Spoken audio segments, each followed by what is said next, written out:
Kişi geyimləri açıldı. Deməli, səhər 9 tamamdan etibarən, sabahdan 9-dan fəaliyyətdədir. Aizbakuda həm qadın geyimləri, həm də kişi geyimləri. Bax, ünvanı göstər, Flo ilə üzbəüz Nizam Parkındayız. Gəlin, tamam, qaç. Gəlin.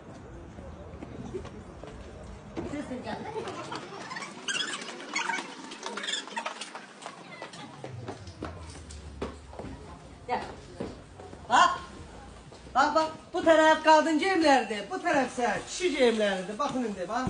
Bütün mallar, jiletkalar 13 manat, koftalar 9 manat.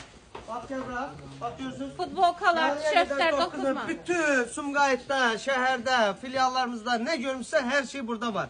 Şalvarlar başlayır deməli 18 manatdan 25-30 manata qədər. Gel bura, petrovkalar hər şeydə var. Bax, misal üçün, petrovkalar neçədir? Bax, gel bura. Baba bir deyim. 17 manat. Ondan sonra dərlər. Dərlər neçədir? 23 manat. Bax bütün qiymətlərə mallar. Böybədən 7x-ə qədər olanlar 40 manat. Bu qarnı kişilər üçün də lap böyük qarnılar. Gəl bura.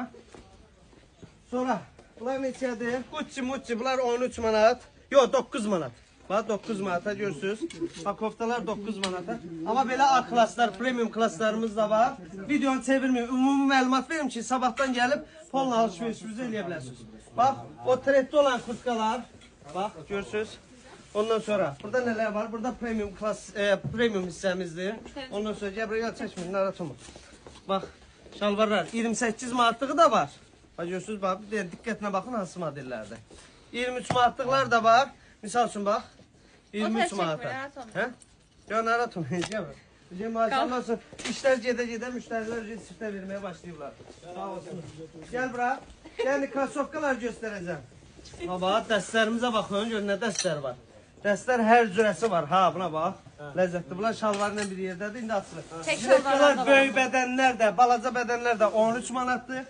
Bax, Bəyoğlu markası da, nə bilim, bax hamısı, bax görürsünüz, bax 20 manat, 25 manat, 35 manat.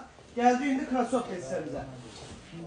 Bax bunlar 32 manat, bax karobka mallar, Pekinin mallarıdır, neyin üstüz eləyim, baxın. Gəl bura, 23 manat krasovkalar. Gəl bura, buna bax. Bu modeller 33 manata, bunlar klaslardır, yaşayan şeylərdir. Ondan sonra, bax. Obşimdə, səhər 9 tamamdan həm kişi geyimlərimiz fəaliyyətlədir, həm qadın geyimlərimiz fəaliyyətlədir. Xidmətinizdə inşallah, Sevr ona görə nə deyir? Buyurun gəlin, sizi gözləyirik. Qadın geyimində var, kişi geyimində. Bəli.